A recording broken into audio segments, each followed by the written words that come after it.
out and stuff. Elijah. Yeah, I can. All right, bet.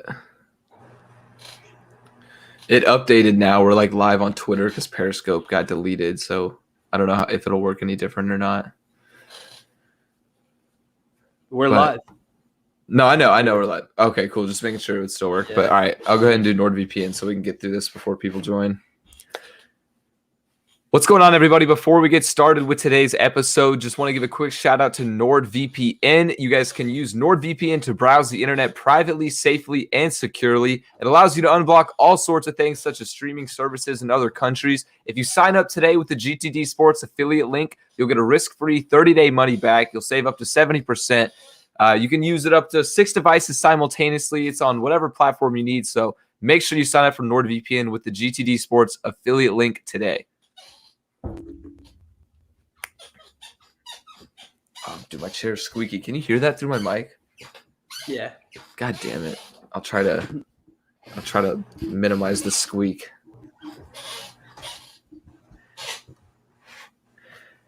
Hello, everybody, and welcome into the Going the Distance podcast. My name is Ryan Bennell, and alongside me is Elijah Span. We're on episode 41. It just keeps getting crazy that these numbers keep going up every time, but alas, it's episode 41, September 28th. We are currently live on Twitch, YouTube, and Twitter, all that jazz. Before we get started with the episode, make sure to follow all of our platforms on social media. We are at GTD_sports. Except for TikTok, we are at GTDsports.com. Follow our personal accounts. I'm over at Ryan Bennell 8, and Elijah is at Elijah Span 19. Last but not least, you can subscribe to the GTD Sports newsletter, where you can keep up with email notifications on all new episodes and all that jazz. Oh, and one more thing too: the podcast network is up and running. We have 5 kick-ass podcasts on the GTD Sports network right now. So make sure you guys check that out. Yeah, 5. We're going places, soon it'll be 10, soon it'll be 10. But for now, check out everything that's up there. Next week, too, we're going to be joined by one of our fellow GTD podcasters. Zach Rieger is going to be joining us because we play him in fantasy football this weekend. We have him on Thursday or next week? Thursday, because we're playing him next week, right? Like on Sunday? We're playing him this weekend, yeah. Yeah, so we'll be having him on Thursday. I already talked to him about it. He said, hell yeah, let's do it. So that's set. We're good to go. I'm excited for today's episode, actually. We're doing a little bit different. We got a sports bucket list planned for today, as you can probably tell from the title. And we're also going to be talking about what we've learned through a sixth of the season so far. And then we're going to be going through – what was that? I was about to say, 18 weeks now. 3 weeks is 1/6. So yeah, dude, 1/6 it's of so the season, weird. what we've learned. I don't like it, but anyway. And then we're going to be, of course, doing Love It or Loaded It at the end. Oh, and then I almost forgot our hot seat segment. We're going to be ranking where NFL and college coaches, their hot seat, if it's on a scale of 1 to 10 type thing, talking about whether they should be fired, and whatnot. But we'll get into that later. But first, we're going to start out our Tuesday episode like we always do with some highlight, low light. Elijah, you go ahead. Yeah, so highlight is for our Thursday episodes, we have our Taylor Fade segment, and I have been doing poorly through the first 2 weeks. And then in the third week, I exploded with a 9-1 record. I actually went 5-0 for NFL, which was kind of crazy because week 2, I went 0-5.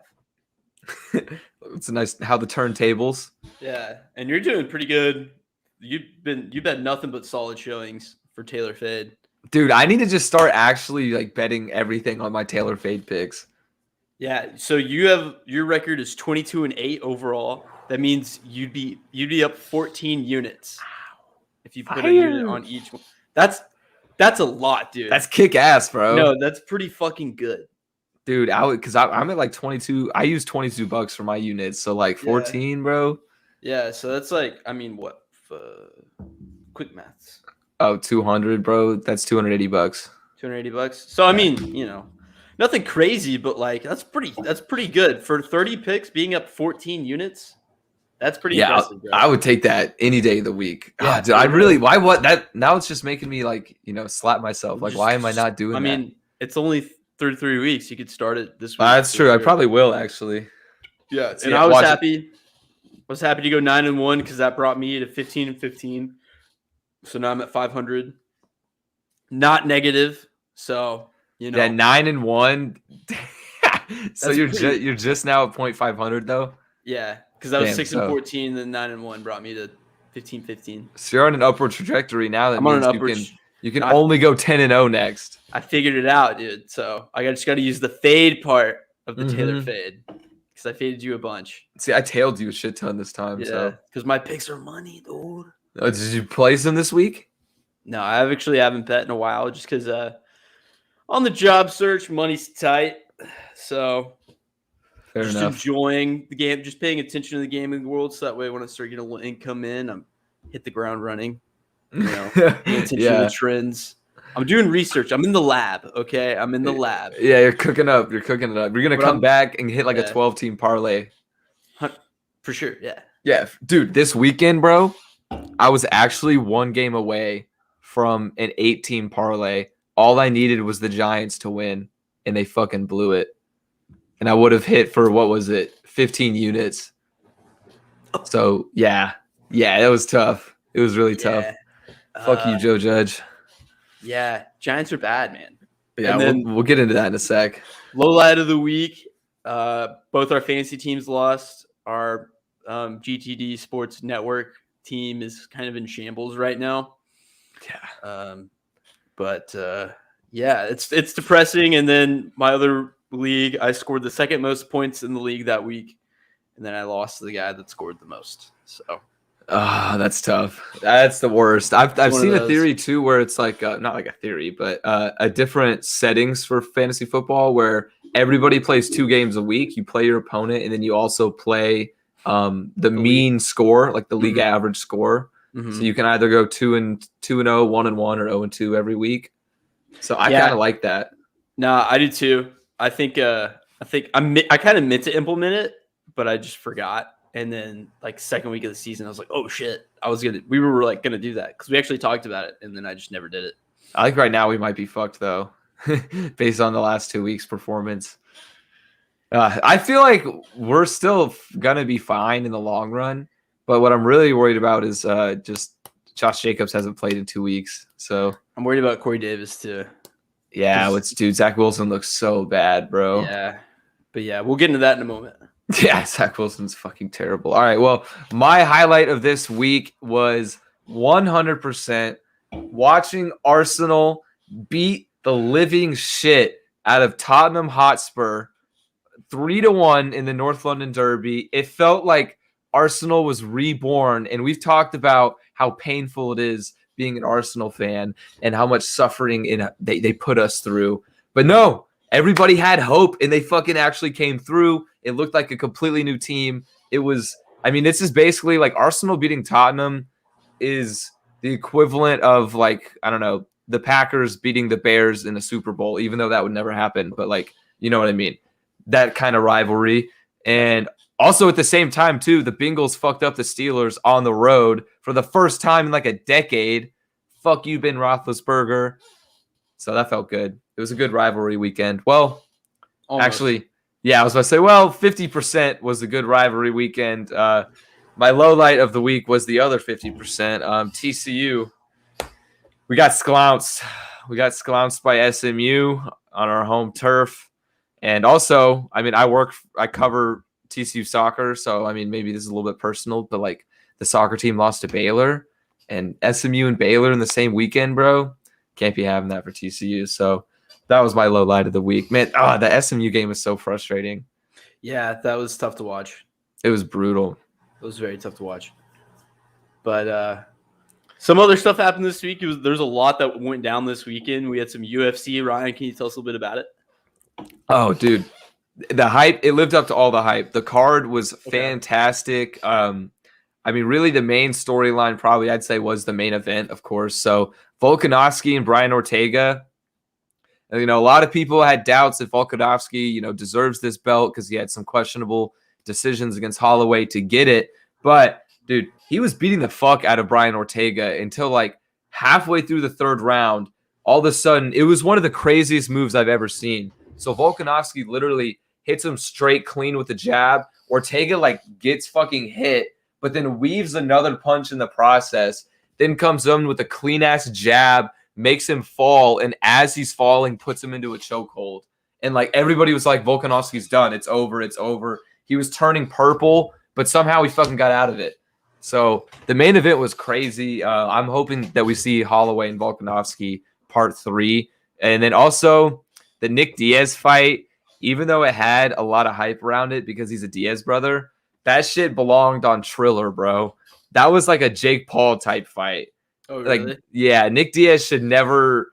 I mean, honestly, Jake Paul was more of a real fight than this. Nick Diaz should never fight in the UFC again. He just needs to hang it up, call it quits. Because, dude, he was going fast, like weirdly fast, but this is all he was doing, just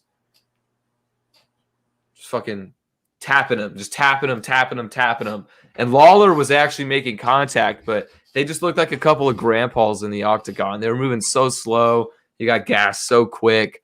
It wasn't really that entertaining. It was cool to see Diaz in the octagon, but other than that, it was a shit show. And then Shevchenko, oh my God, dude, she is so good. It's insane. Every time she fights, this is the reaction. But I'm at the point now where I don't want to see her fight again unless she's fighting a super fight, like Amanda Nunes type shit. That's the only type of fight I want to see her in. There's no other competition for her. So, I mean, we've said this time and time again. So Dana White, make it fucking happen. But that's really what? Did you see the comedian Andrew Schultz criticize Shevchenko? I did not know. He doesn't really follow UFC, but I guess he was watching it, and he was like, yeah, she doesn't really have the star power, knockout power to really succeed in the UFC. And UFC Twitter fans just like berated him. Dude, yeah, because I mean, she's one of the best, like pound for pound right now. Yeah, but it was just really funny because when they were all roasting him, he like didn't really care. And then he was like, I'm the best MMA journalist in the game, and you can't take me down. And I don't know. It's funny. It's funny ridiculous. If you know who Andrew Schultz is. Oh, wait, is he the ginger guy? No. Oh, is it Anthony Santana or whatever? Yeah, you're thinking of Santino. Santino? Yeah, okay. Yeah. Nah, this guy's also friends with Rogan, though. Oh, I actually might know who you're talking about, though. But He's anyway, on yeah. Code back in the day, or Guy Code. But yeah, Shevchenko's a fucking beast. No, but what I wanted to watch the Ryder Cup too a little bit, but wasn't able to get as much as I was hoping to. I saw a little bit on Twitter and stuff, the highlights and whatnot, but what happened there? Dude, it was awesome. It was the only way to describe it is that it was kick ass. So USA was dominant in a 19-9 win. One of the most dominant wins in US history. This has been an event that has been, owned by the Europeans since the 90s. And now we're starting to really kick ass. Dustin Johnson went 5-0, the return to Dustin Johnson. Yeah, I saw a lot about DJ on there, yeah. Yeah, dude, he didn't really have, he kind of faded down the stretch of last season. So to see him kind of come out and do really well was cool. Honestly, everyone on Team USA looked kick ass. Like Patrick Cantley, who's been on fire, showed out. Fucking DeChambeau was hitting bombs. I think he had like a 400-yard bomb. He drove the green with a 3-wood. Like DeChambeau actually he's got a fucking rocket bazooka for arms. DeChambeau actually had a really good week for Bryson DeChambeau, the person, because a lot of people are starting to like him a little bit more again because he was likable, I guess. And with the Tom Brady, whenever he did the match, he really wasn't that bad, I feel like. I don't know. He's kind of cringy, but well, besides from the cringe aspect, yeah. I don't know. A lot of people are saying it's like, dude, if this guy just wears a regular hat, he's like 10 times more likable. What hat does he wear? Well, because he wears that stupid fucking Peaky Blinders hat. The fold cap. I know what you're talking about. Yeah. And he was just wearing they didn't have any of those for Team USA, so he just wore a regular hat, and it worked well for him. But no, didn't he and Brooks Koepka they hugged it out at the end with the trophy and stuff? Yeah, him and Koepka hugged it out. So that just goes to show you just how powerful and what the Ryder Cup victory means. Another thing too is Justin Thomas is Captain America. He is the emotional catalyst for this team. I mean, you've probably seen a lot of the videos of him sinking putts or like when his partners sink putts. He was like getting into it. He's getting the crowd amped up. I think at 1.2, the crowd threw a beer at him. I can't remember what tee box it was on, but it was during it was like the second day, and he just grabbed a beer, a Michelob, and just chugged it. That's Like sick. didn't give a fuck. So is the And Ryder Cup in terms of like atmosphere? Is it still like serious? You know, you have to be No. tampered, like, or is it wild? No, it's wild. Hell It's yeah, that wild. sounds It dope. is. I was talking to my buddy Will, who's been on the podcast a couple times. Yeah. He was saying that he likes to watch the Ryder Cup like just as much as the majors because the players aren't as tense. You know what I mean? Yeah, it they- seems like it's almost kind of like an all-star break that they take seriously. Yes. Yeah, because they're all like for sure, like they're trying their best out there and they're giving it their go, but they're not locked in for 15 million, you know, if they win or if they sink or don't sink the putt. Mhm. So they're not like, you know, they don't have the killer instinct, I guess. You know what I mean? Like they're not, Yeah, I like, see what you're locked in, saying. but they're a lot more lax, but they're still just playing, you know, they're still the best in the world. It's Because they almost want to like, win too. yeah. Like seeing them play at the Ryder Cup is as close as you could get to like going out golfing with them as buddies. Yeah, it makes sense. That sounds. I mean, it's like kind of like an all-star break. That's the way I'm Yeah. kind of thinking of it. And then the crowd too is just fucking electric. So it was an entire USA crowd because Europeans couldn't come because of travel restrictions with COVID. Yeah, and it was in But, like, Wisconsin, right? Yeah. So USA chants were getting broken out nonstop, like the jeering, like I don't know. It was just really cool. And then like one of the times, like when guys were warming up with their driver swings on tee boxes, you hear whoa. It is hilarious. And so like I don't know. It was like fun to watch. Like watching that after seeing it, I had to add the Ryder Cup to my sports bucket list. Okay, yeah, let's go ahead and get into that. Yeah. Yeah. How do you want to do it? You want to go like you read off yours, I read off mine, or do you want to go like every other? Yeah, so I'll go ahead and go first. All right, bet. So first up, I just mentioned the Ryder Cup. I want to go to a Ryder Cup now. Bonus points if it's somewhere super cool. Like, I don't know. I want to go somewhere where I can at least party with the guys afterwards. Because literally, like as soon as they won, like everyone, it was like they won a championship. Like champagne was out, beer was out, cigars were out, and they were all talking about how they're gonna get fucked up. Like it was awesome. But so I want to go to one. Attend a Red Sox Yankees game at Fenway, which I've done. I've had a couple that I've That's already pretty done sick. before that were it was sick. It was Sunday Night Baseball too on ESPN. It was a really good game. What year was it? 2017. Was Poppy retired by then? David Ortiz? No. See, oh, that's pretty cool. Yeah, you saw Ortiz. Yeah, I did. Yeah. I think that was the year that they last won. Maybe that was the year after he retired. Fuck, dude, I can't remember. Here, But I'll I'm look pretty- it up that- for confirmation. That was the year that they won the championship in 2017. Okay, yeah, he retired in 2016. Okay, that's what I thought. Okay, yeah. And then attend any Super Bowl. Could be any team whatsoever. Yeah, Just go to that's Super on my list too. Like, I mean, that's kind of obvious. I feel like that if you're an American sports fan and the Super Bowl isn't on your bucket list, something's wrong with you. Bowl. Yeah. Go to a Masters. That's my other golf one. So the Masters is the only major that doesn't move. It stays in the same spot. And Augusta is like the most beautiful golf course you could ever go. It's special, yeah. I need to taste a pimento cheese sandwich. It's like a pastime there. Wait, a what cheese? A pimento cheese sandwich. Oh, I and actually they're have heard of that. Yeah. Yeah, and they stay the same price. They're still like $2. since Yeah, they everything's like started. the same price. It's so Yeah. cheap. Yeah. That's pretty cool how they do that. Yeah, I but know- the ticket prices fluctuate. Oh yeah, of course. And then I know like the merchandise too, isn't it? Isn't there like a huge resale market for Masters merchandise? I'm pretty sure. Yeah. Because like there's some stuff you can only buy there. Yeah. You can't get it anywhere else except Augusta. So people will eBay that shit. And then I want to have a road trip where I see a game at every single MLB ballpark. Because I did have other ones that like attend Wrigley Field, check out the Dodgers Stadium, Wrigley Field the most. And I was like, you know what? I also want to do every MLB ballpark. So I throw that on there. What made you choose MLB over like NFL or NBA maybe? I prefer going to just games. And I think, just going and see a game at every single ballpark would just be a lot cooler than trying to make it to every single NFL stadium. I feel like that would be NFL would be a lot harder of a task too. Because for me, like the pinnacle of baseball is going to, the game, having a beer, like, that is true. Yeah. Game atmosphere, like hearing the organist or whatever, just the sounds of the ballpark is just the best of baseball.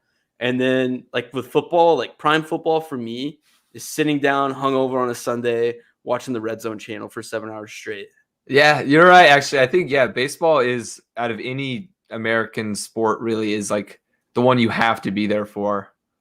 Otherwise, it's just not as special. And then have a home run land in my beer. That's the next one. That'd be cool. I would like that to happen. This is definitely the least likely for my sports bucket list, but if it happens, it's sick. And then storm the field in college, which I got to do against UT last year. Wait, you ran on the field last year? Yeah. That was you? No. When everybody stormed the field against UT. I thought you meant like streak. No. I was about to say, well, not like streak like naked, but you know what I mean? Like run on the field type shit. Because that happened last year at TCU. No, I'm talking about after we won and everybody stormed the field. Okay, see that? Okay, yeah. Okay, yeah. I've done that too. I was there too. So yeah, I got to light up a dart right at the 50-yard line. That was fun. Go to an Olympics. Bonus points if it's somewhere that's a vacation spot. Watch USA play at the World Cup. So first we have to make it there, but maybe not like a World Cup final, but just to go see USA play somewhere in the World Cup would be cool. And then last one, sit courtside at a playoff game, preferably next to Cuban. I will also take a Knicks or Lakers game. You'll just sit right next to Cuban. Yeah. That'd be, just any playoff game, not like game 7, of the finals or something. Nah, just I would take any playoff game. Okay, that's fair. We have honestly, we have a pretty different list. So mine's really not in any order. I kind of want to after the episode, we should put these in like an order so we can post them on social media and stuff. But anyway, for now, these are completely out of order. No specific number 1 to number 10. But first one, inspired by this weekend, is I would give an arm and a leg to attend a North London derby of Arsenal versus Tottenham at the Emirates Stadium, which is Arsenal Stadium. So that atmosphere, I would just love to be surrounded by fellow Arsenal fans and everybody singing and cursing out Tottenham and everything. That would be fucking awesome. And then obviously, you already said this one, but the Super Bowl, I don't care if my team's playing in it or not. That would be a bonus, but it would be totally okay with me if it was just any random Super Bowl. And then basketball, I want to go to a March Madness Final Four and the national championship. Those ones kind of go together because their tickets are sold together. It's really all one event. But fuck COVID, because I had tickets to it in 2020 and they canceled March Madness, so I didn't get to go. But we got a refund. It was just still bullshit. I was really excited. And it was at the Atlanta Mercedes-Benz Dome and everything.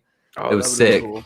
Yeah, it was sick. But similar to your visit every MLB baseball or the MLB ballpark, I want to go visit every single college football stadium. And I know there's literally hundreds of college football programs, but I want to go to like the relevant programs, I guess. Yeah. So like Power 5 and maybe a couple in the Group of 5. Yes. Yeah, exactly. Power 5. I want to go to as many as I can. And because a lot of them are really close to each other too, which is that would make it easier than like, NFL or MLB.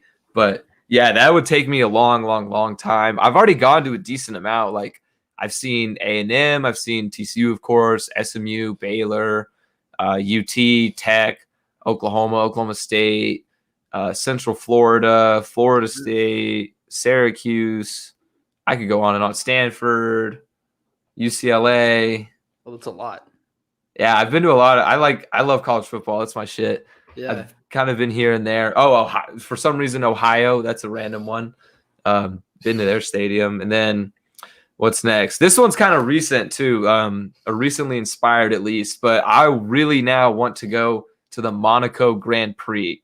It's the longest lasting race in Formula One, and it's like the most iconic. They literally did a scene in Cars. You know the spy movie Cars? Yeah. It's based in like the Monaco where they do the F1 race. Nah, it's like the most hype race. Like, and I agree with you too. Since I've been watching Drive to Survive, like it's like a huge party, and that there's also just a car race going on. Yeah, it's just Like, it's a celebration with yachts and everything. This is also on mine. The only reason why I didn't add it to mine too is just because I didn't want to copy. Nah, wait, how far are you in the Drive to Survive? I'm just like a couple episodes into season 2. Okay, that's pretty far actually. Yeah, I'm like I just started season 3. Okay. So dude, it's so good, bro. I love it. Good. It's pretty good. Do you have a favorite yet? Like a favorite driver? Oh, Ricciardo. Yeah, Daniel Ricciardo, dude. He's so funny, bro. Yeah, he's the best. That's the easy one. Yeah, I like Charles Leclerc too for Ferrari. He's pretty cool. Yeah. All right, next up is the World Cup final. You said USA World Cup. I honestly could care less if it's USA. I would probably actually be more excited. I hate to say this because I'm an American, but I would be probably more excited to watch, like, I don't know, say a France-Argentina type matchup where I get to see guys like Messi play, you know, all these big names. But it would, of course, be cool to see the United States in a World Cup final.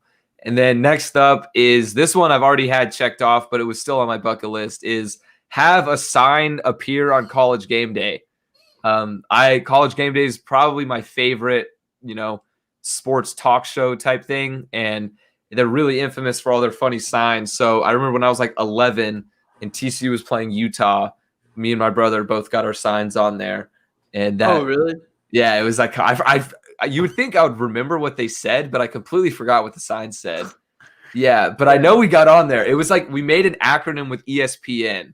It was like something making fun of Utah, but I can't fucking remember it. Oh. I know we were on there though, so I love College Game Day. So anyway, next up is I have to watch LeBron play in person before he retires. You haven't? No, every time he's come to town, it seems like I'm busy or the tickets are like astronomical. Yeah. So I need to do it. Yeah, I got to watch Dwayne Wade was really the reason I became a Heat fan. So I got to watch Dwayne Wade's retirement tour, which was pretty cool. But other than that, really, I haven't been to many NBA games, honestly. So next up is I want to sit ringside for the Conor McGregor fight. I would hate to be, because, you know, UFC, I feel like you get such a better view watching on TV, pay-per-view. But if you're ringside, that would be fucking sick. Like, that changes the game if you're ringside. I want to be sitting next to Addison Rae and shit ringside, you know, with all the celebrities. Machine Gun Kelly, what's up? And then last but not least on my bucket list would be to call a play in an NFL game. I want to take control of the headset, and I want to tell them what to run, and I want to see if I could actually read the situation and call a successful play. I really want to just do one play. Really? Yeah, I armchair quarterback the shit out of games that I watch. Yeah, exactly. I'm like, all right, you should, like, I was watching the Cowboys last night, and I was like, we need to run more play action. Yeah, like I want to see if like my theology would work, you know? No, but it was awesome though, because as soon as I said that, I was like, we need to run a bootleg. I don't know why we're running more bootleg play actions. Like the next play, we ran a bootleg on a 3rd and 1 and converted the 3rd down. I was like, I'm a fucking genius. Dude, the Bengals, on the other hand, are not listening to my advice at all, bro. Joe Burrow threw 18 passes over the weekend. What the hell? 18, and he used to be throwing 60 in an NFL game. We all won, so I wouldn't complain. Yeah, I was about to say I don't care. Fuck the Steelers. No, but those are our bucket lists. So I feel like that might change over the years too. Oh, for sure. Yeah, there's probably even more that I could add on there. There's just so many things, so many spectacles in sports that I want to see. All right, moving on though. Let's hit NFL. Let's talk about what we have learned through a 6th of the season. So one of the hottest stories is simply how bad the Jets still are. I mean, they look miserable, like so bad. They played, who was it? The Broncos this weekend, right? I made the bold decision to bet on Jets plus 10, and that was a bad idea because I don't know why I thought they could cover, but sometimes those big spreads get you. I know, dude. It was 10 points, so I was like, bro, come on. I mean, this is an NFL game. Like, come on, bro. How do you think it happened? Nah, Zach Wilson looks really, really bad. And I kind of feel bad for him because he doesn't. I mean, I guess they have Corey Davis now. Elijah Moore has been very quiet, more quiet than I thought he would have been. But he just doesn't really have anything working around him. Yeah, I think he's definitely on pace to break the rookie interception record. Him and Trevor Lawrence are in a very tight race on who's going to get to do that. It's kind of funny, though. Peyton Manning went on Pardon My Take before the season started, and they asked him about his rookie interception record. And he's like, yeah, if Zach or Trevor wants to break that, like they should by all means go ahead. They can have that record. And now it looks like it's going to happen because they're both throwing a lot of picks. How many? I know Trevor's at like 7, I think. How many is Zach Wilson at? I think he's at 7 also. I think they're both at 7, yeah. Let me see. Wilson picks. Got to confirm. Yeah. I think he is also at 7, though. Yeah, because he had 2 against the Broncos, 4 against the Pats. Yeah. How many did he have against the Panthers? Probably at least 1. So I'm pretty sure he did. It's either 6 or 7. 6 for sure, 7 possibly. Yeah, so he's at 7 also. All right, yeah. And also, too, with new coach Robert Saleh, I think you got to give him a bit more time, too, because like we're going to be talking about the hot seat in a little bit, but I don't think you could necessarily say he's on the hot seat yet because he hasn't really had any time to do anything with anything. So I don't really know what to think of the Jets right now. Are they going to end up fucking 0-16 again or 1-15, whatever they were last year? Yeah, we'll see. Who knows, man? I think they might be able to get to turn it around. They've kind of had a tough first 3 weeks against, especially because they faced the Panthers week 1, who are number 1 in DVOA, defensive and offensive right now. Mm-hmm. And then they faced the Pats, who Bill Belichick just eats rookie QBs.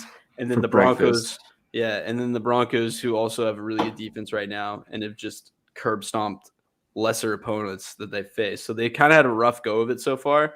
Maybe in the next couple of weeks, hopefully they'll play somebody that's going to be. They got their next couple games. They got the Titans at home, which I mean, Titans are probably going to win that. Yeah, and then they got the Falcons. They could maybe pull something off against the Falcons. The Falcons in London. Oh, it's in London. Yeah. Oh, maybe something spicy could happen there. Jets win, Falcons London.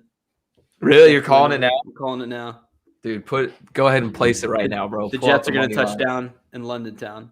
Touchdown in London town. Dude, I like that they do games in London. I think that's cool. I remember they were talking about a fucking expansion team in London for the NFL, and they would be called the London Monarchs. Yeah. As cool as it sounds, that would be ridiculous for travel. It just can't work. Yeah, it literally. Logistically. Well, there was one theory that was they would go play 8 weeks in America and then 8 weeks in London. And they would have 2 bye weeks in between. Like, I don't know. No. It would be a headache to figure that out. Yeah. They just have the Jags just play a game or 2 there every year. Have the Jags be the de facto London team. Yeah, but all around rookie, not even just Zach Wilson. I mean, Zach Wilson probably has been the pinnacle of it just because he's on such a dog shit Jets team.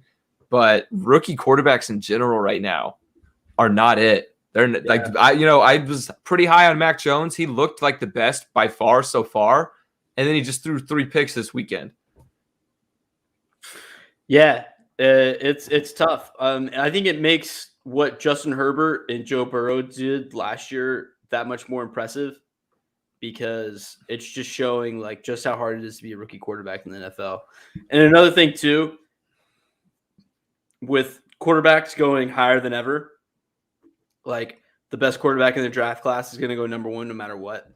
I think that kind of shows the fallacy in doing that because these guys just go to bad teams and they just suck.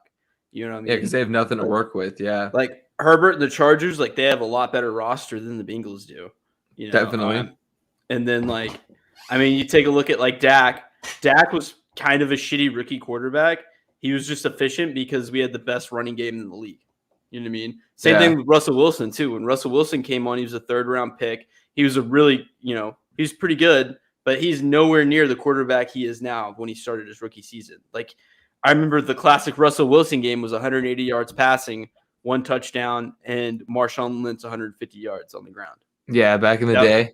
Back in the day, but then he evolved into a really good passer. So it's like a bunch of guys have it. They just never get to be able to flash it because they go in their first 2 years, they get the shit beat out of them, and their head's all in a loop. Yeah, I mean, I did not expect this. I expected some challenges from Zach Wilson, especially, the Jets situation. But I guess I could have or should have seen it coming with Trevor Lawrence because the Jaguars really aren't lagging too far behind the Jets in terms of personnel. But I just, expected Trevor Lawrence is, football Jesus. He's supposed to be the one sure thing out of this draft. But also, I think it's interesting, too. You brought up how quarterbacks are being valued higher and higher. But with this upcoming draft, I think that might change, possibly because of this year's rookie class. If, they don't pan out as good as everybody thought they would. Right now, like the mock drafts I've seen, most of them have Kayvon Thibodeau, the Oregon defensive end. They have him going number 1 because he's really good. He's like Chase Young-esque type good. He's a freak of nature. Yes, this could probably be a year where we see in the draft that quarterbacks don't go in the first 3 picks. Or maybe I think it's also more so just because the draft class this year too isn't as good. That's what I don't know what more contributes to it. I don't know. There's no clear-cut number 1 guy, and then maybe this could play in a factor. And so maybe some teams down at the bottom were like, maybe we take it a year of being trash, and then we take our quarterback. Kind of like what the Dolphins did with Tua, but Tua just hasn't panned out totally. But I think that's how you're supposed to do it, is build up the trenches, build up your O-line and D-line, get the secondary ready, have some skill position players in place, and then grab your quarterback. But then probably by the time that's done, hopefully you haven't won 8 games that season. Yeah, and you get screwed with an average draft pick. Mm-hmm. So it's tough. It's tough. But what else have we learned so far? So I think that we were right about Big Ben. 100%. Yeah, he's done. Called it. I don't care what he said about his eating habits and his trainer. I don't know what that nonsense was in the preseason. Big Ben has a noodle arm, bro. He's done. He can't even throw the ball 20 yards downfield right now. It's painful to watch. It is. And it's also painful to watch how loyal the Steelers are to him. Like, I feel like at this point, you guys need to both mutually be like, all right, well, it's probably time. It's been a good ride, guys, but it's time to go. What do you think they'll do if he tries to come back again next year? Oh my God, he probably will. That's the sad thing. I hope not. He's very clearly done. I mean, he looked done towards the second half of last season, and he looked awful in that playoff game, and he's shown nothing but regression in the first couple of weeks. Like, I mean, you probably saw that one play where he's rolling out. Oh my God! Directly into the Bengals linebacker. Oh, that one too. And then there was one where he was rolling out to the right, and he literally just like falls over nothing and like throws the ball and is just like dead on the field. Like, he just like tripped, fell like at a random. Casper tripped him. He should have just retired. No, sure. That take that I had in that article I wrote is getting better and better every single day, every single week of football. What are the Steelers gonna do though? Is the thing. I mean, who's their backup? It's Mason Rudolph and Dwayne Haskins still, right? Yeah, dude. Oh my God. Either way, you're fucked. Yeah, I'd rather. Dude, they should just tank the season. They literally should tank the season and draft the first quarterback. Honestly, yeah. I mean, they have that good defense. Maybe they could get, They have Claypool, Juju, Deontay Johnson. Now they have Najee Harris. Juju signed a 1-year deal. Juju's probably going to be gone. I would let Juju walk, honestly. Yeah, Juju actually might, because they're definitely valuing Claypool over him right now, and even Deontay Johnson. So yeah, well, Deontay Johnson's pretty good, and then he's a beast. You don't need a third wide receiver that bad. I'd let him walk. It's crazy because Juju went from being like their clear-cut number one of the best receivers in fantasy at one point, to dog water. Well, yeah, he hasn't been the same since AB left, but yeah, he proved that he can't be a number one. And then definitely too busy TikTok dancing. Aaron Rodgers hasn't gone anywhere.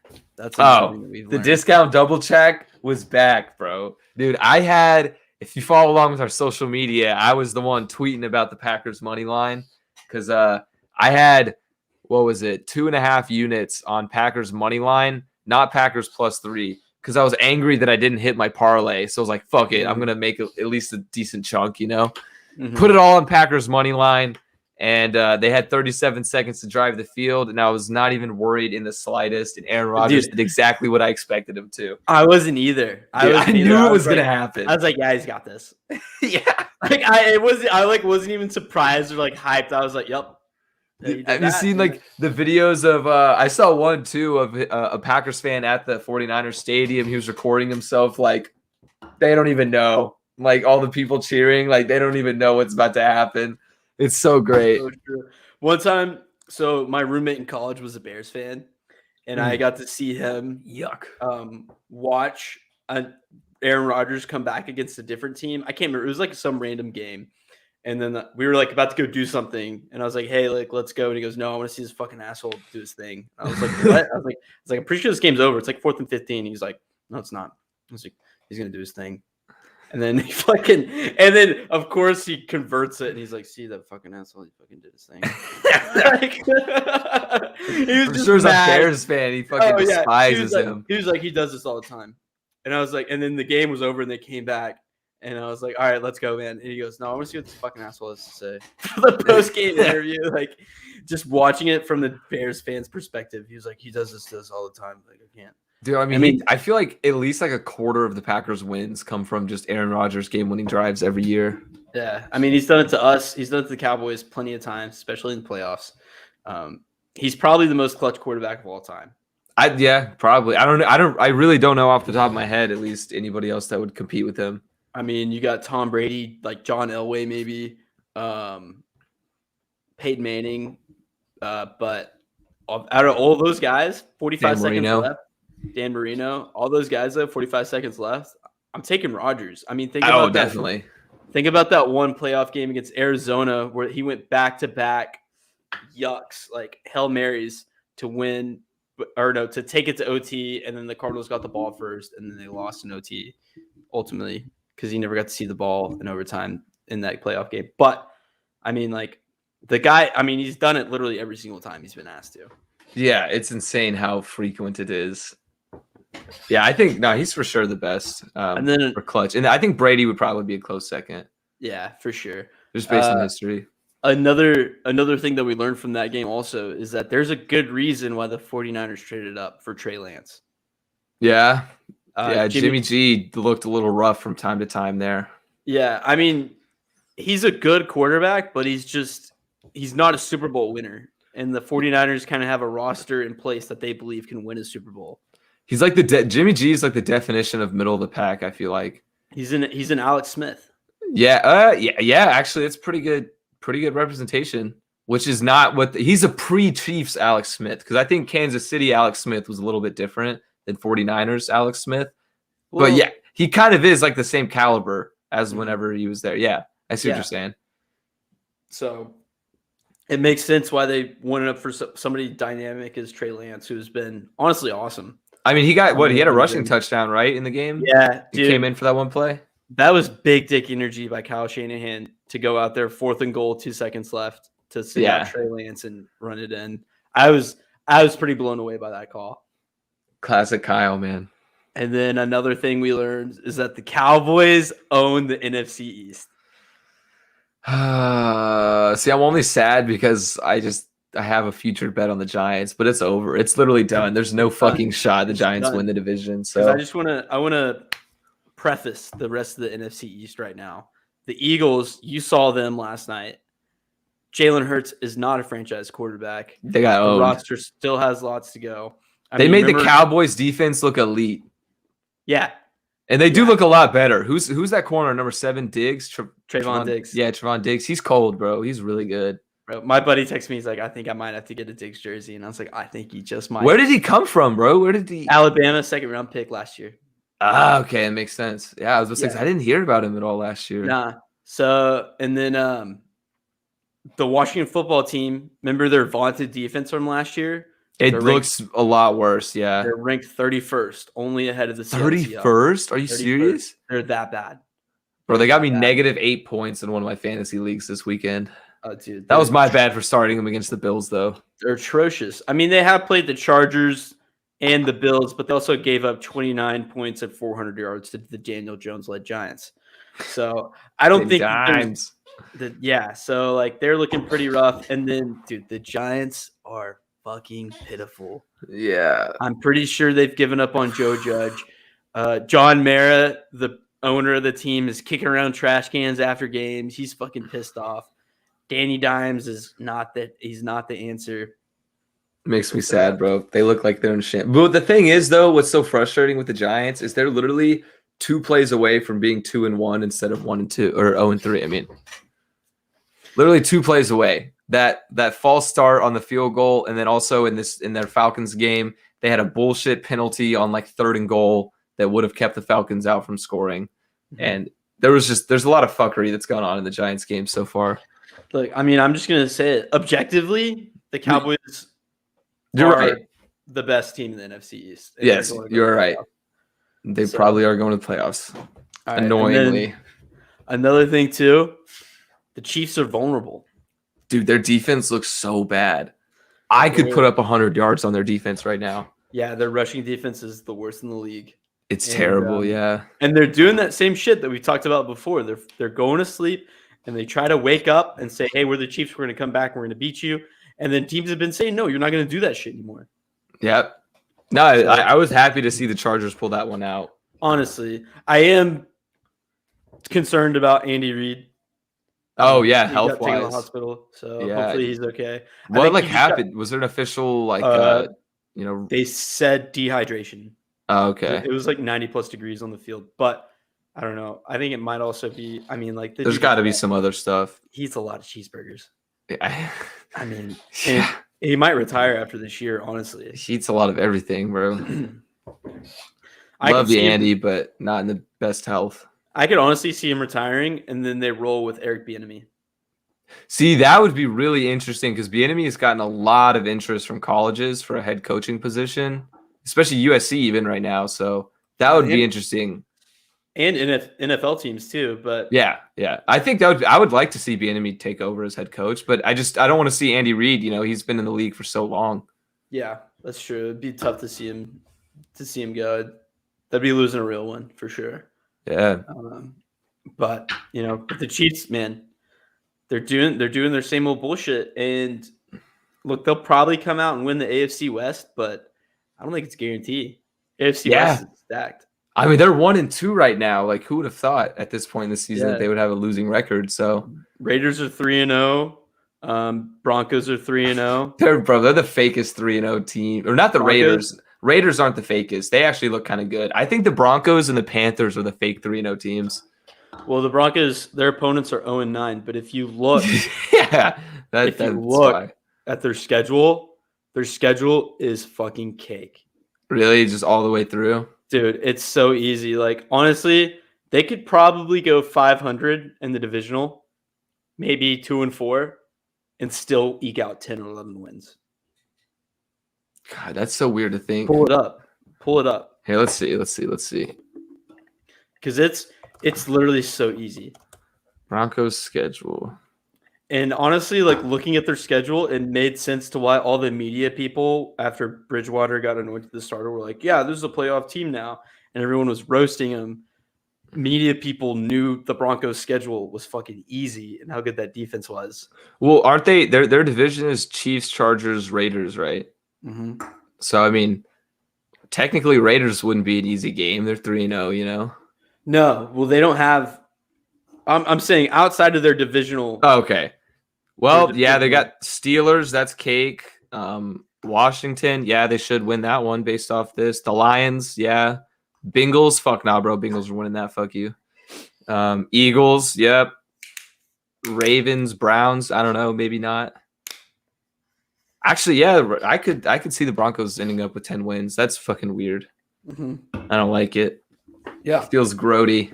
Yeah. Dude, what if imagine like the Chiefs don't make the playoffs?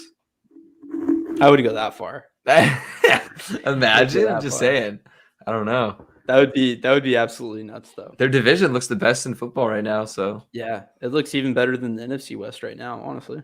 yeah, surprising though. Speaking of the NFC West, But yeah, so the Lions are the best 0-3 team and might actually have a future.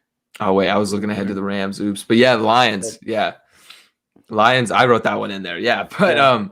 I actually like a lot of what I've seen from the Lions. Jared Goff is never going to be that guy, but obviously with their wait, go ahead. What? They got fight.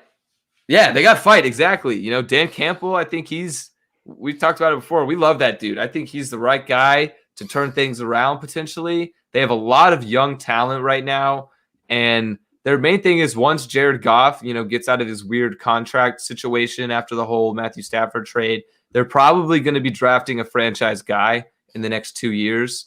So that's going to be pivotal. Is if they can get an actual good quarterback that works out for them. If that happens, I wouldn't be surprised if the Lions put together a winning record within like 5-6 years. And I know that's kind of a long time, but for the Lions, they'll take that, Yeah. Yeah. No, I like Dan Campbell. Hopefully he can hold his job and win enough games and show enough to keep it to where they finally can build a good roster. But, you never know with the NFL. And then another thing too, man, the Rams are an absolute wagon. Dude, they look really fun. My Super Bowl pick is looking a lot better now. Your Super Bowl pick's looking awesome, and your MVP pick. Stafford's my MVP for the first 3 weeks. Yeah, Stafford's looking fucking dude. I made a really bad decision. Thankfully I won my fantasy game in this league, but I benched Stafford for Daniel Jones because, bro, hear me out. Daniel Jones has been dropping like 20, 25 points a game. And he was also going against the Falcons' dog shit defense. Matthew Stafford was going against the Buccaneers. So I thought it would work out. But Stafford ended up going off for like 300 yards and 4 touchdowns. So that's what I get. Nah, man. I mean, are they the best team in the NFL? Right now, I would say so. It's really hard to say though, because you would like to think the Chiefs on paper are probably the best team, but then they're 1-2. They look like shit. I'd say it's between the Rams and the Bills right now. Yeah, that's fair. For best team. That's fair. I'd honestly go with the Rams, man. I love watching their offense. Yeah, it's fun. It's exactly what I was hoping for. Everything they do with their pre-snap motions and everything, like, wow. Like it's a good time to be a Rams fan. Just an NFL fan and watch that offense cook. Yeah. Because I have nothing, and I mean, unless you're in their division, but I have no hatred for the Rams really. Except for they moved from St. Louis. That was stupid. Yeah. Yeah, money. Money. SoFi Stadium's pretty legit. So. Oh, it is sick. Yeah, it's really cool. Worth it. I don't give a shit. Add that to my bucket list, bro. I want to go to a SoFi Stadium game. Yeah, and the cool thing about if you go see the Bengals at SoFi, you could probably overtake the Rams fans or Chargers fans. The Cowboys Chargers games, it was 55% Cowboys game. 55% Cowboys fans. Really? Yeah. I don't think the Bengals would travel as well, but LA fans suck, so. Yeah, especially I saw one TikTok earlier today that was making fun of it. It was like Keenan Allen scored a touchdown, and it was like a clip of him celebrating by running over and handing the football to a Chargers fan. And the caption was, "Guys, I swear this isn't edited or anything." And like it took me a while to get it, but I was like, "Oh, they're saying that like Chargers fans don't exist." And like the fact that he gave it to so I thought that was pretty funny. And then last thing again, kind of my week 1 reaction too. It's still carrying over. The Bears are sad. They're so sad, dude. What was it, like 87 total yards of offense?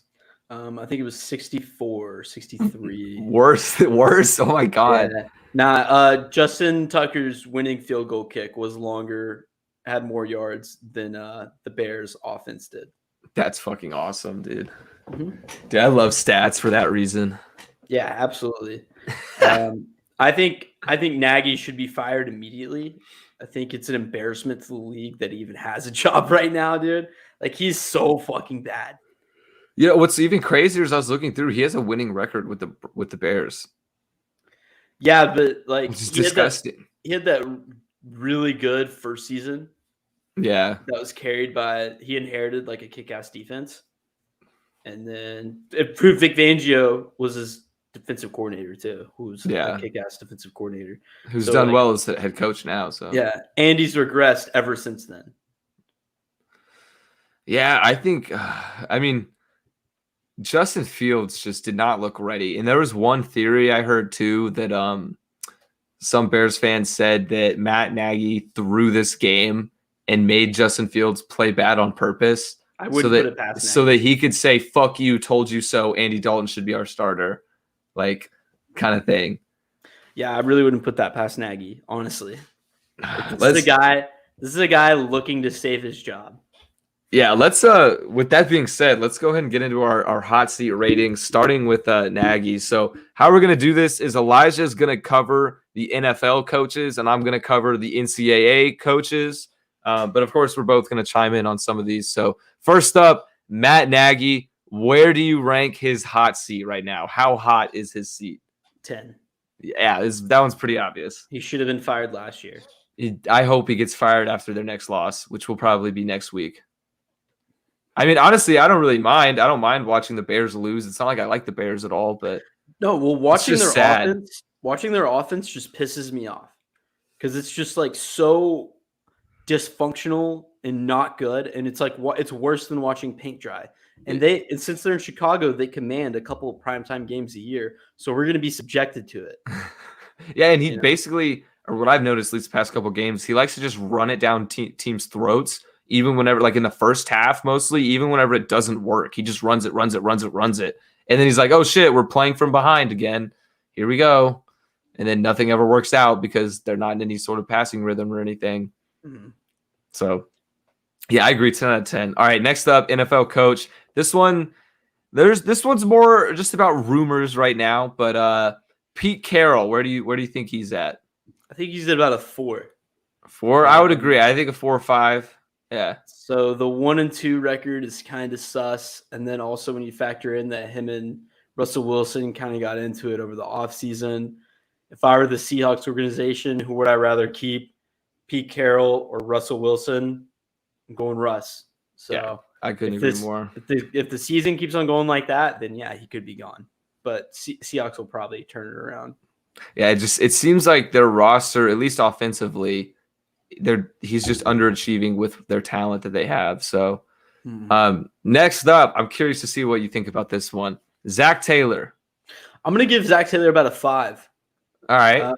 He turned having them at 2-1 right now is definitely looking good for his future. They look surprisingly good. Yeah. And I think that if they did have another season like last year, he should be gone. But the Bengals organization have been infamously patient, so you could really, it's hard to tell, but I don't know if they keep on going and he has a winning record by the end of the year, or at least close to 500, or any sort of improvement, then no. But yeah, he's definitely looking better with the 2-1 record right now. Yeah, I'm pleasantly surprised with how the Bengals have turned out this year, but I am very Zach Taylor's on thin ice with me. I want him gone if another year like that happens. Yeah. So switching over to your team now, Mike McCarthy with the Cowboys. I'm giving Mike McCarthy a 7. Oh, okay. A little bit higher. Okay. He's got a really warm seat right now. I'm really pleased with what our team looks like, but Kellen Moore is our offensive coordinator and probably could be ready for a head coaching position. And if we don't make it to an NFC championship game, I say fuck it. Get rid of that dude. I'd rather keep Kellen Moore than Mike McCarthy. If you don't make the NFC championship game, it's a pretty hard stretch this year. Yep. Interesting. All right. Not even just make the playoffs? All right. I feel like the playoffs would be a pretty good goal for the Cowboys this year. That's how much I want to keep Kellen Moore. I mean, I think Kellen Moore, yeah, he could get scooped up somewhere else. That's true. And I don't want that to happen. I'm also mad at Tony Romo for saying that during the Chargers game that, he'll probably have a head coaching job next year and he deserves it. I'm like, Tony Romo, you fuck. You just upped his value by like 100 points just then by you saying that we could have kept him as the OC for maybe another year. Yeah, coach is gonna be watching it like, oh yeah, Kellen Moore. Yeah. No. At least one owner was like, he is ready. Now say that, Mr. Romo. So, I agree, Tony. I agree. All right, next up, Mike Zimmer. I'm gonna give Mike Zimmer about an 8. Ooh, okay, that's higher than I thought it would be. Interesting. I think that he's on pretty thin ice right now. After last year's debacle, he's a defensive-minded head coach, and the defense was absolutely awful last year. Yeah. Kirk Cousins, their star quarterback, was healthy all year. They still had a losing record, which, by the way, Kirk Cousins, not that guy. Not that the guy, answer. no. I think Mike Zimmer, they're 1-2 right now. Thank God they beat the Seahawks for his sake. But I'd probably see another year where they go like 8-8 or something like that. Or Yeah, they're going to be a very around average 500. team. And so I think he'll probably be fired. Yeah, I wouldn't be surprised. The only thing is he's just been there for a while, so Yeah. I mean, I could also see that in giving him another year. This is kind of one of those where it's like warm seat now, hot seat next year. yeah, I see that happening too. Or even just hotter seat as the season goes on. Because you're right, they did kind of luck out with their Seahawks when he got. I don't want to say lucky, but for Zimmer's sake, he's lucky they won that game. So next up is Giants. This one's probably a 10. Joe Judge. 10. Yeah, You're right. 10. Yeah. It is 10. He's been atrocious so far this year. I actually thought he could have been a good coach at the beginning of the season, but then that whole fight broke out, and then he made his millionaires do up downs thing, and ever since then, I'm like, this guy sucks. Yeah, I remember that. Start. He showed a little bit of promise last year. I really thought he could have been something, but man, no, this guy fucking sucks. And John Mara is pissed, dude. Yeah. He is pissed. Like, he's in the media, which he usually isn't, talking about why the Giants are still bad. And he's like, I can't make excuses anymore. So I could see them probably cleaning house, getting rid of Joe Judge and their general manager. I mean, a lot of Giants fans want that. So yeah, all 3 guys are going to be gone next year. Danny Dimes, Joe Judge, and the GM. I don't know though. For some reason, they've been giving a lot of faith into Danny Dimes. Well, who else do they have? I mean, it's still only his 3rd year too. Like, you got to give guys time, but I just think in this case, I mean, still 3 years is a decent amount of time to do something. So, all right. Last but not least on the NFL list is Cliff Kingsbury. I'm going to give him about a 4. Okay. Maybe a 3. I'll go with all right. 3 because I think he probably could have been on the hot seat this year potentially, but after that 3-0 start, I don't think so anymore. But if they do fade down the stretch like last year, then we could see that seat getting warmer and warmer. Yeah, I wouldn't be surprised even though they started off well if they kind of finished closer to 500, like a 9-8 type season. Because even their Vikings game, they should have lost that probably. They really should have lost that. Oh, yeah, for sure. Yeah. All right, switching over to college football now. Okay, so first up, we got Scott Frost, head coach in Nebraska. This one's a 10. This one's pretty clear 10. Easy. Wait, okay. I thought you were surprised at first by your facial reaction. No, I was like, that was agreeing. Okay, yeah. Scott Frost, I mean, he had a lot of expectations coming out of UCF. He turned them into a very relevant program. Nebraska has so much history behind it. Their fan base expects so much, but has gotten so little for over a decade now. And Scott Frost has come in and just given them the exact same thing. I will say he did bring in a couple of good players like Adrian Martinez. So, and they did compete with Oklahoma last week. They did compete with Michigan State this week, but they're just not. They have to start winning these games they're competing in, or otherwise Scott Frost is gone like that. So that's a 10 out of 10. Mm-hmm. Yeah, it's crazy. He was supposed to be the answer. Yeah. He is most definitely not. All right. Manny Diaz at the U. Okay, so Manny Diaz, his hot seat, I'm probably going to give this a 7.5, 7.5, because he's really been a roller coaster. In the last 2 years, he's gone from being a 1 out of 10 to a 10 out of 10, down to a 2 out of 10, then like an 8 out of 10. And then like he's just been all over the place because he did kind of bring the U back to where people started discussing, are they back? Is Miami good again? They started getting bigger name players like De'Aaron King transferred there. Even Tate Martell transferred there at one point, but he didn't win the starting job. So they've gotten better recruits with Diaz, but Now they seem just completely undisciplined. Their play calling's been kind of all over the place. So that's why it's still a little bit high up there, 7.5, because Miami history, they have expectations. Something's got to happen for them. So that one's on my higher end of the list. Okay. Next we have Mike Norvell at Florida State. This one's probably going to be a solid 10 out of 10 too, simply because Florida State has had 3-4 just atrocious years after being in playoff contention for like 3 straight years with Jameis Winston. And Florida State too is historically a great team. They always compete in the ACC, but right now they had their first 0-3 start since '76, and now they started 0-4. If they lose another game, I wouldn't be surprised if he's fired midseason. So 10 out of 10. All right, yeah, I agree. Florida State can't go 0-4. No, that can't happen. Yeah. No. Mike Leach at Mississippi State.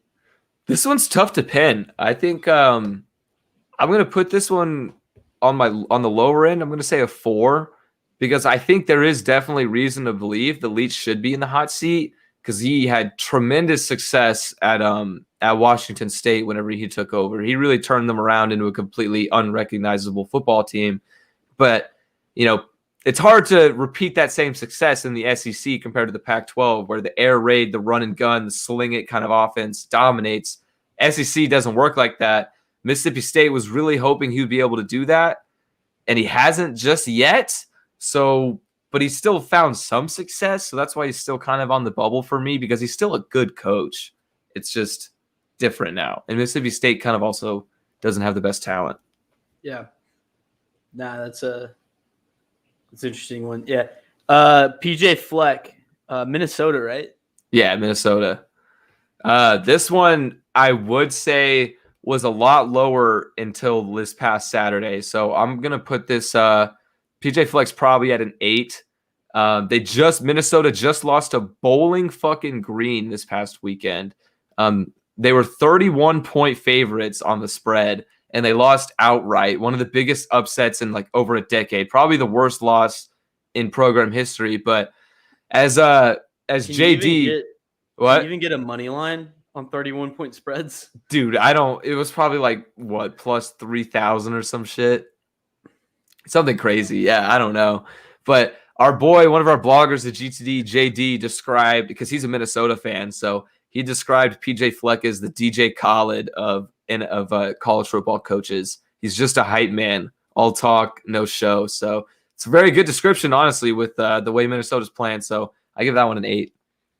All right, then we got Jeff Collins at Georgia Tech.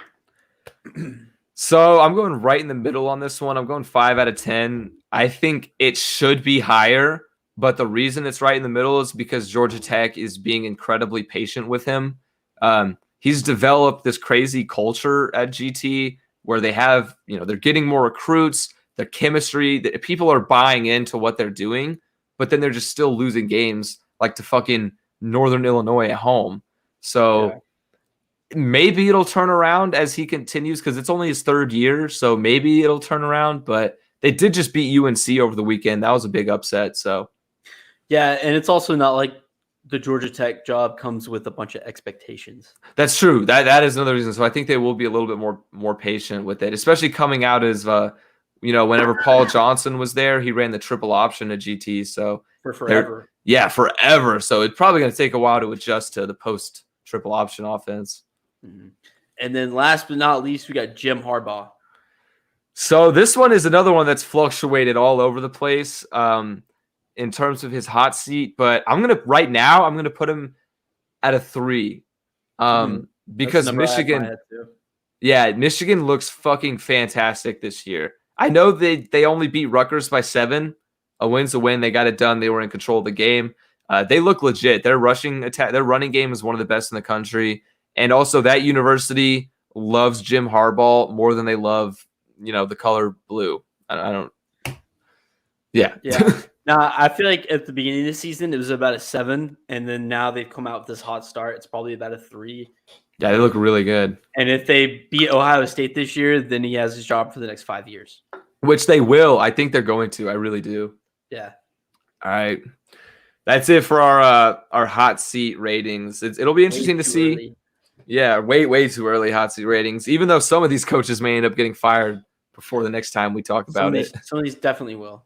Yeah, like Nagy, out of there. Norvell's probably out of there too at Florida State because it's so bad. All right. You know what time it is. Time to wrap it up with some love it or loathe it. Let's get it. All right, Ryan. The Raiders are the first 3-0 team where all three opponents have won 10 or more games from the previous season. Dude, I love it. I love what's going on in Las Vegas right now. It seems like some kind of magic. Nobody expected them to be 3-0, but here they are. Derek Carr is playing out of his mind. He leads the league in passing right now. Everything seems to be clicking for them, really. I mean, they look in tune. They look in sync. So I'm curious to see how the Raiders pan out. I would like to see them as a playoff team. That would be kind of crazy. All right. SMU, after upsetting TCU, tried and failed to plant their flag at TCU's 50-yard line. So I fucking loathe the fact that SMU won this game, but I love the fact that there was a fight to stop the flag planting. Yeah. Nobody's planting the flag on our goddamn turf, all right? Especially not SMU. Yeah, especially not SMU. So I was in the press box for that game, and so I kind of had like an aerial view of everything as it went down. And one of the TCU players, Darius Davis, kind of ran over and like with trucked. It was like, hell no, hell no. And then they ended up ripping the flag apart into two pieces, and then it started a whole debacle. But yeah. I saw that video of him like going for it, and then he ran up and was like, "Hey boy, what you doing?" Yeah. And I was like, "Fuck yeah, dude, not at the car." Yes, sir. Yeah. Gary Patterson got mad at it though. Apparently it was planned too, because they had like a social media guy like ready for it, like recording it. So dude, that was so frustrating, bro. Fuck SMU. Yeah. Josh Gordon signs with the Chiefs. I love it. He's back. He's gonna be completely fantasy irrelevant, probably. I don't think he'll have a major impact at all. But I love it. The Josh Gordon saga continues somehow, some way. He'll probably get suspended by the end of the year again. But hey, good to be back, Josh. No shit, right? This one's comical. Ben Simmons trashes Joel Embiid, saying that Embiid's style isn't conducive to the way Simmons needs to play. Oh, I loathe this one. Fuck you, Ben Simmons. Ben Simmons went from being so lovable to so hateable in the span of like 4 months. He's the biggest crybaby in sports right now. He turned, and everybody liked him because he was, this good youngster, Australian, international player. There was a lot to like about him. Now he's just, fuck you, Ben. Yeah, it's hard to be the most disliked player in sports during football season too, and he's managed just to do that. Yeah. Trevor Lawrence and Zach Wilson are the first QBs to throw 7+ interceptions in their first 3 games since Deshaun Kaiser did that with the 0-16 Browns. I loathe it. Not really much to say about this. I really expected Trevor Lawrence to do good. I mean, you don't ever want to root for anybody to just suck shit. So I loathe it. True. Sad to see. All right, switching over to you. First things first. A Baltimore Ravens fan has been getting a new tattoo to represent each win. He got one for their 66-yard field goal the other day. Yeah, I saw this. It's hilarious. So they're both like thigh tats. He's got one. He had like the 36-35 Chiefs one, and they're definitely homemade tattoos. So they look hilarious. sketch. Yeah, that's hilarious. I will endorse that 100%. So. All right. Kyrie, I already know you're gonna like this one. Kyrie Irving did not attend Nets media day because he needed proof of vaccination to attend. Yeah, I love this. It's hilarious. I thought that this was the most least surprising news of all time that Kyrie Irving isn't vaccinated. Like, I got the notification that he couldn't do it because of that, and I was like, yeah, that makes sense. Like, I don't even know why he needed to send me this notey. Biggest conspiracy guy ever. Yeah, like, fuck off. Like, I didn't need the news that Kyrie isn't vaxxed. Like, I already knew. I could guess that just on common sense. All right, silly Kyrie. I wonder if that's going to affect, the season, if he'll like hold out and whatnot. I don't know.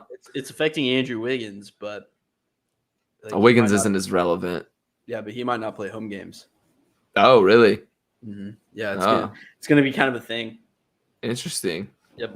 Yeah, because it's by state. Some states are like And the thing with NFL versus basketball is that and the basketball is in indoor arenas.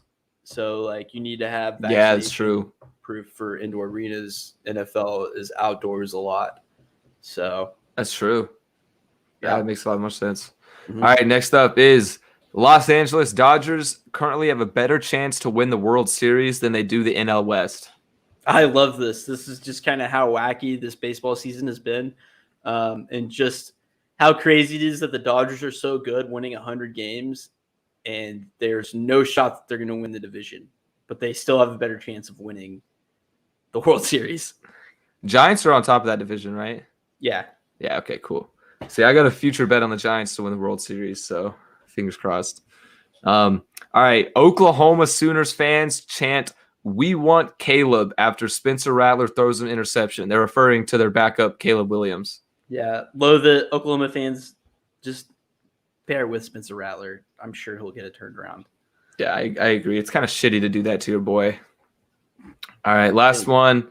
LeBron James said that during the 2011 NBA lockout, he was offered contracts by both the Dallas Cowboys and the Seattle Seahawks. I love this. LeBron said this on the Manning cast yesterday. I thought it was absolutely hilarious because Jerry Jones would definitely be that dude to offer him a contract. Oh, for sure.